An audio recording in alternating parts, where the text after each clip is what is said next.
Yo! Shout out guys, Neri. You hard work because I want a nice fight despite mother. Si Luis Neri pala ang pasok sa banga. John Nariel Casimero, checkmate raw itong si Neri. Ganito pala ang tunay na diskarte. Sa mundo ng boxing, ang weight cutting ay isang laro ng matira-matibay. Marami ang mabilis na umuhusga kay John Nariel Cuadro-Alas Casimero dahil sa kanyang mga nakarang issue sa timbang, partikular na nung laban niya kay Saul Sanchez na kung saan siya ay lumampas sa limitasyon. Dahil dito, nabuo ang naratibo ng 122 pounds ay death sentence na para sa Pinoy. Nakala ni Luis Neri at ng kanyang mga analis ng pagpilit kay Casimero na bumaba sa super bantamweight ay isang estratehikong checkmate upang painain ang katawan nito. Subalit, dito na nagkakamali si Neri. Ang pagtanggap ni Casimero sa 122 pounds ay hindi isang desperadong hakbang, kundi isang calculated trap.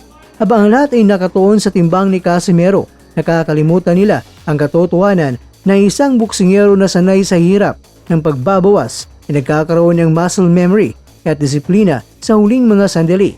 Ang pagkapahiya ni Casimero noon ay nagsilbing mitsa upang baguhin ang kanyang siyentipikong diskarte sa pagkuha ng timbang, habang si Neri ay papasok sa laban na may dalang false sense of security. Isang malaking punto na dapat nating tingnan ay ang frequency ng pagbabawas ng timbang.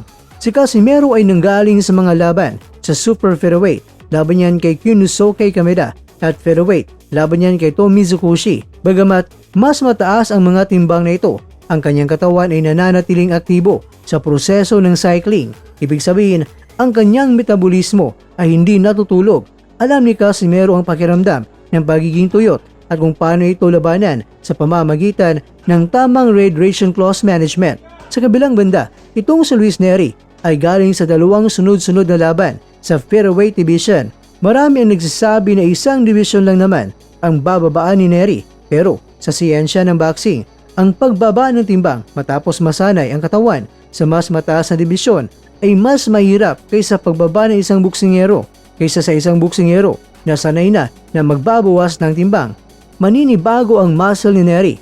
Ang kanyang punch resistance ay tiyak na mababawasan. Sa madaling salita, inakala ni Neri na pinitpit niya itong si Casimero sa 122 pounds. Pero ang totoo, ang sarili niyang stamina ang magiging biktima ng biglaang pagbaba ng timbang. Ang pinakamalakas na argumento na ginagamit laban kay Casimero ay ang kanyang pagiging dehydrated sa laban niya kay Saul Sanchez. Pero heto ang katotohanan na pilit na binubulag ang mga kritiko. Kahit dehydrated at dumaan sa mahigpit na rehydration clause, pero round 1 lang ang itinagal ni Sanchez. Ito ang pinakamalinaw na indikasyon na ang power ni Casimero ay hindi nawawala kahit sa pinakamahirap na kondisyon ng kanyang timbang. Kung ang isang dehydrated na Casimero ay nakapagpapabagsak na isang matikas na super bantamweight sa loob lamang ng isang round, ano pa kaya ngayon na masanda na siya at alam na niya ang pasikot-sikot sa kanyang tamang kondisyon?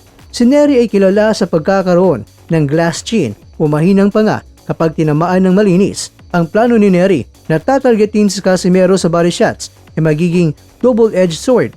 Upang makatama sa katawan, kailangan ni Neri na lumapit at sa oras na lumapit siya, doon siya sasalubungin ng pamatay na kaliwat kanan ng mga hooks ni Cuadro-Alas. Si Neri ang nahulog sa bitag at akala niya ay mahina ang depensa ni Casimero sa baba.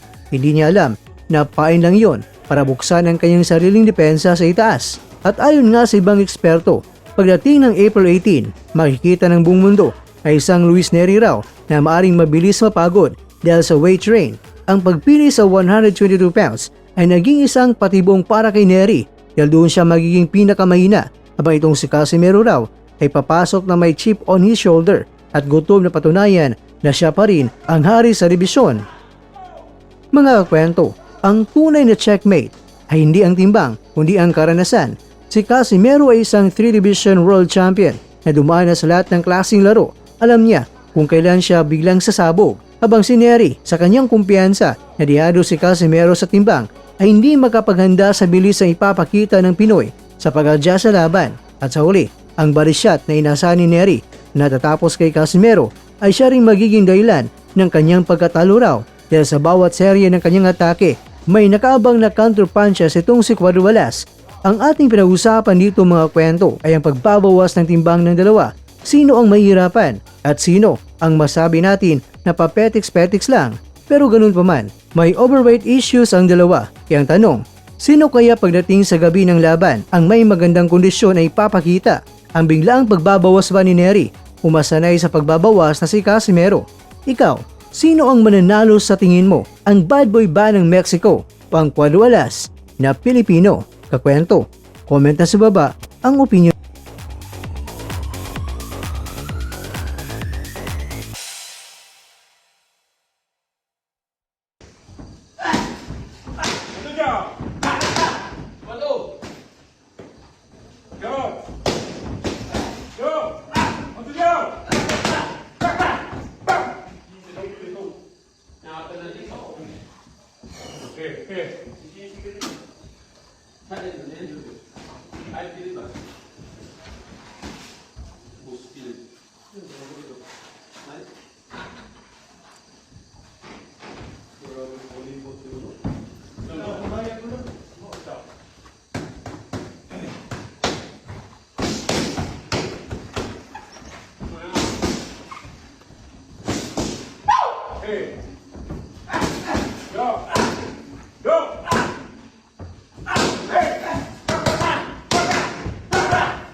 Last 1 minute!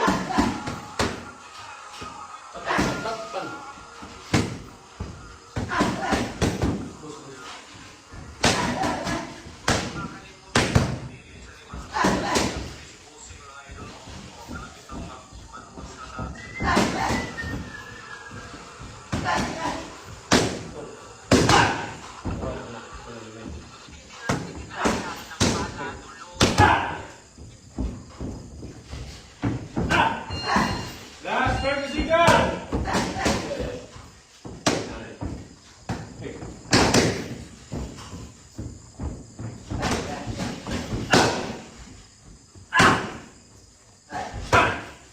Last 15 seconds!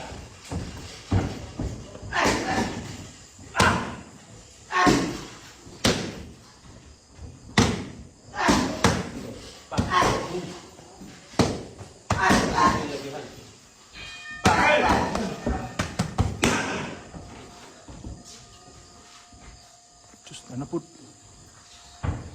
Tara. Uy!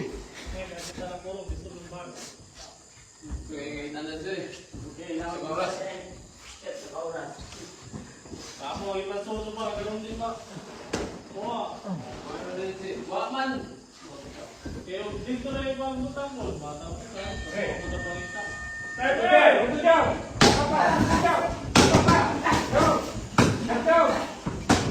Go! Go! Hey,